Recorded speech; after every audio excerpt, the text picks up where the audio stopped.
cristãos que estão vivendo um conflito, escravizados à pornografia.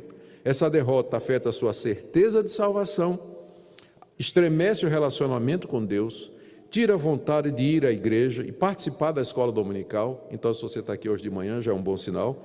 Ler a Bíblia, orar, testemunhar de Cristo e a outros. Por quê? Porque a consciência está pesada, ela está escravizada àquilo ali. Com frequência eu recebo mensagens pelas redes sociais de pessoas que eu nunca vi, não sei quem é, dizendo assim: pastor, por favor, me ajude, eu estou salvo. Por quê? Porque eu sou consumidor de pornografia, eu tenho dúvidas, eu não sei se eu sou crente, eu me sinto longe de Deus, mas não consigo me livrar desse hábito. Toda semana eu recebo via Messenger, e-mail, pelo Twitter ou qualquer outro desses meios de comunicação, que eu não sei nem mais quantos são, né? O número, são tantos, mas sempre está chegando mensagem de gente assim, pedindo ajuda, de jovens pedindo ajuda.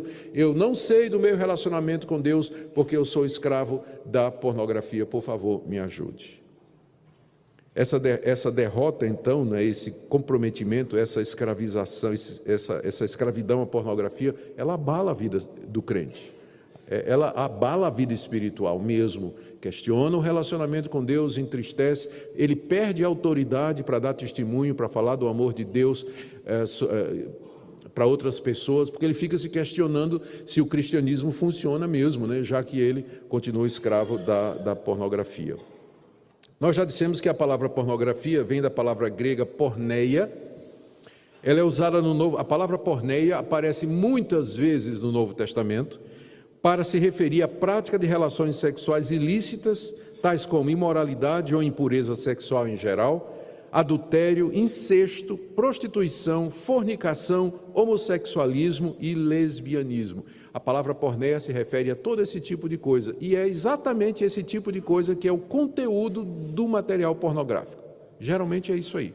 Todas essas coisas são condenadas por Deus em sua palavra. Mais um argumento. A porneia é vista como obra da carne, Gálatas 5,19. Está lá, as obras da carne são conhecidas e são. E aí as três primeiras, começa com porneia e fala de prostituição e mais uma, que são três palavras relacionadas com imoralidade sexual, sendo a mais importante das três, lá de Gálatas 5, a palavra porneia. Por que a porneia é considerada uma obra da carne? Porque ela procede do coração corrompido do homem. Deus nos fez pessoas sexuadas com o objetivo de que o sexo fosse desfrutado amplamente no casamento. E parte do desfrute do sexo no casamento está a contemplação da nudez do cônjuge. Isso faz parte, é isso que prepara. Então, Deus fez com esse propósito. Uma vez que tira a nudez de dentro do casamento, bem como as relações sexuais, você tem a porneia, que é qualquer expressão sexual fora do casamento. É chamado de porneia. Então, ela procede do coração corrupto do homem, é uma ameaça à pureza sexual e devemos fugir dela, porque, de acordo com Gálatas 5,19, quem pratica a porneia não entrará no reino de Deus. A prática da porneia pode evidenciar falta de conversão e falta de salvação verdadeira. A pornografia explora exatamente essas coisas que estão incluídas no termo porneia: adultério, prostituição, homossexualismo, sadomasoquismo, masturbação, pornografia infantil.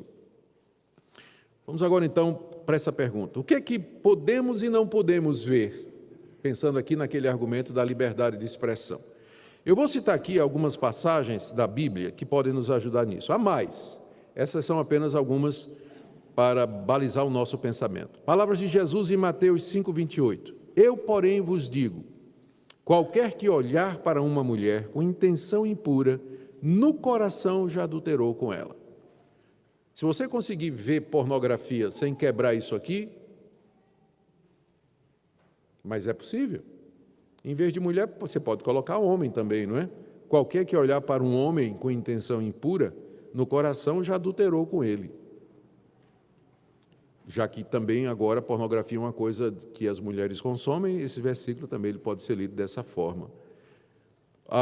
Em Êxodo 20:17, aqui nós temos o último mandamento.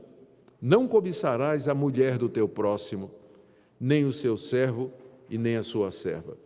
Não cobiçarás a mulher do teu próximo. Ah, pastor, mas as que estão lá são solteiras, né? Não tem nada a ver com isso, né? Quando fala que não cobiçar a mulher do seu próximo, está falando para não cobiçar não somente a mulher do seu próximo, mas qualquer outra mulher que não seja a sua, que é como Jesus faz a interpretação aqui. Então, se você conseguir ver pornografia sem quebrar o 10º mandamento, mas não é possível. A pornografia quebra o 10º mandamento. Jó 31:1. Fiz aliança com os meus olhos, como, pois, os fixaria eu numa donzela? Aqui Jó está dizendo que ele fez uma aliança com os olhos, ou seja, eu vou colocar os meus olhos somente naquilo que é legítimo e aquilo que eu posso ter. Então, Jó considera que na hora que ele olha para uma donzela, para uma mulher que não é a mulher dele, lembra que Jó era casado e tinha vários filhos, né?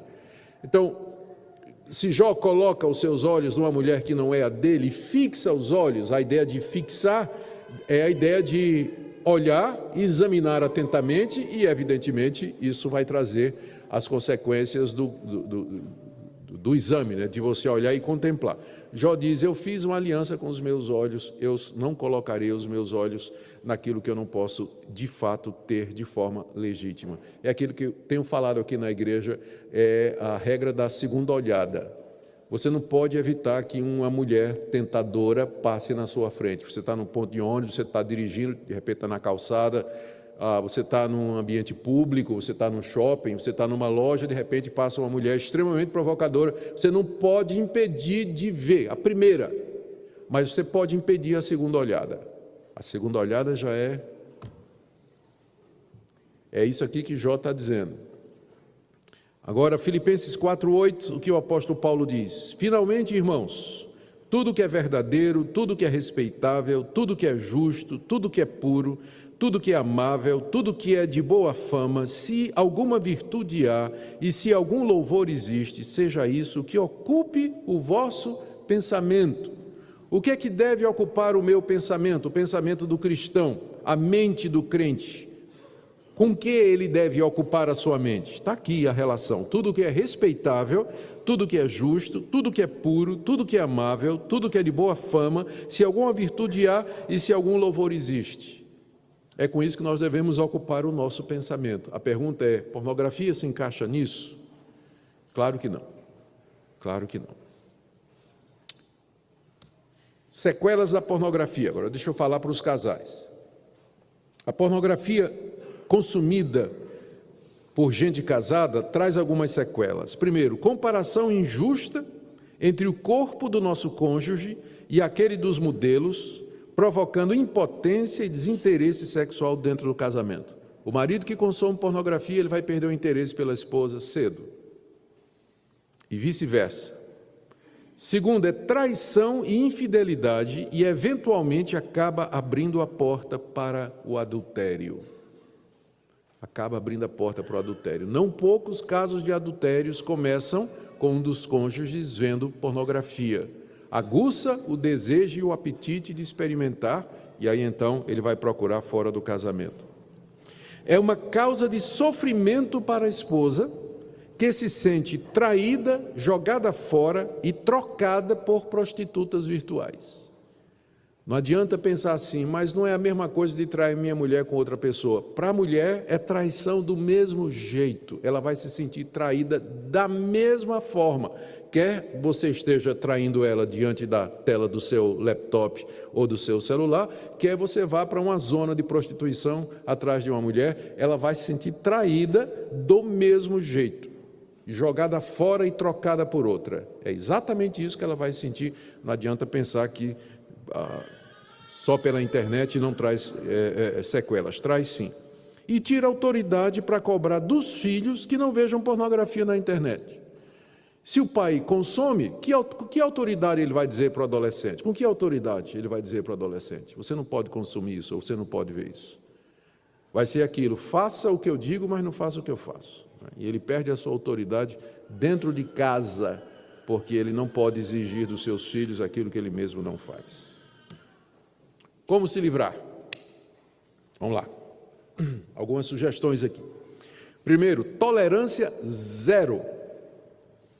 Pornografia é assim: se você consome um pouquinho, você vai aumentar o desejo de consumir mais. Então, o que em alguns casos, aqui para o pessoal, né, para aqueles que estão viciados, né, como é que faz para quebrar o vício? Primeiro, a regra da tolerância zero: evitar radicalmente o acesso ao material pornográfico. Nós estamos tratando aqui de caso extremo mesmo, não é? Então, para casos, situações extremas, medidas extremas. Se necessário, se livre da TV, do computador e do celular para começo. Desligue TV a cabo, peça a sua mulher para colocar uma senha no seu laptop e arranca o seu celular, né? E você agora vai usar só fixo.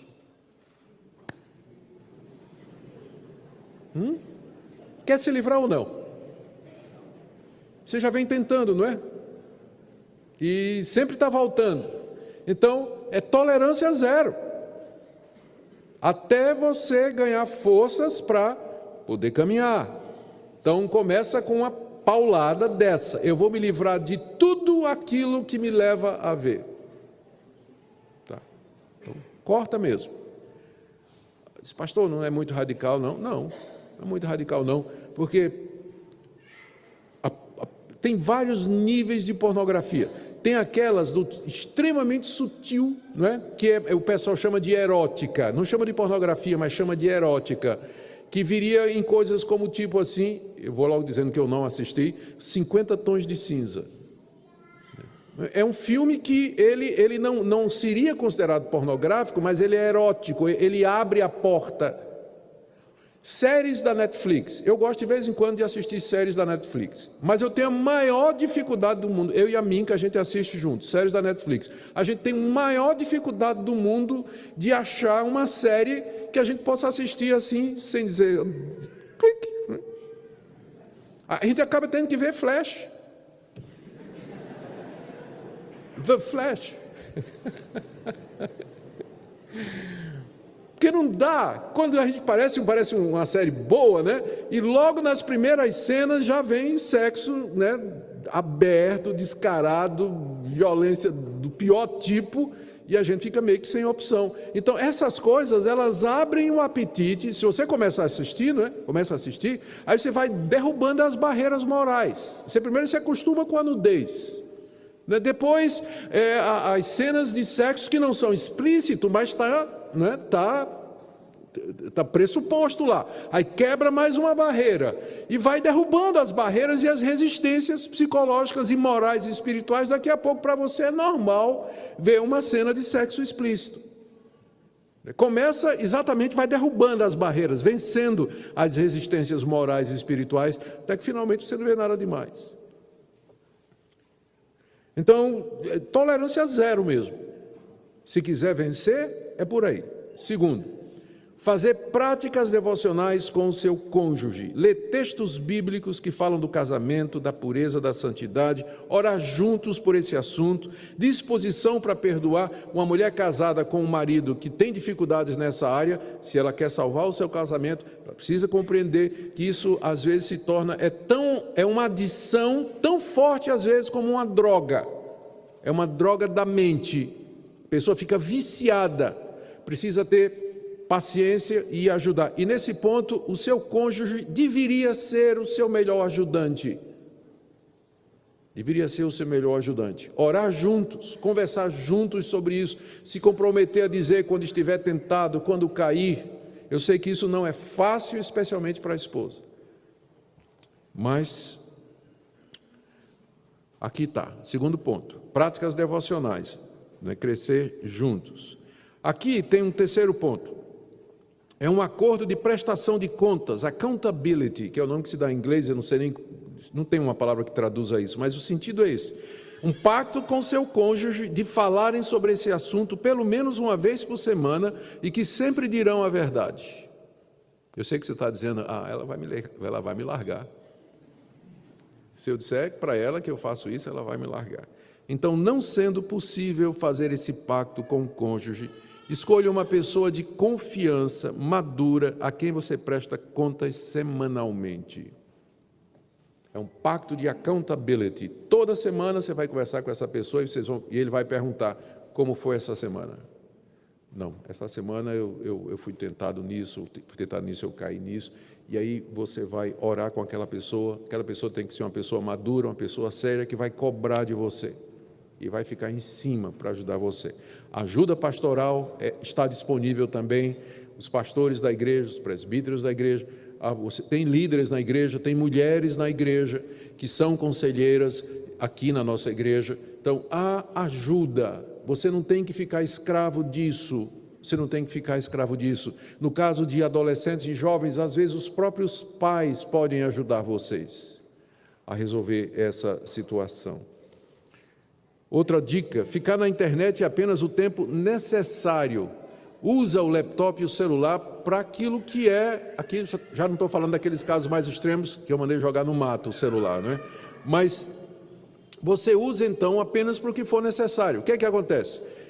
Você não tem o que fazer, vai para as mídias sociais, ou fica na internet, fuçando, vendo coisa, uma hora dessa vai bater na sua cara, vai aparecer na sua cara aquilo ali. Você não está procurando, mas vai aparecer na sua cara, porque está infestado em todo lugar. Então não fica na internet apenas o tempo necessário. E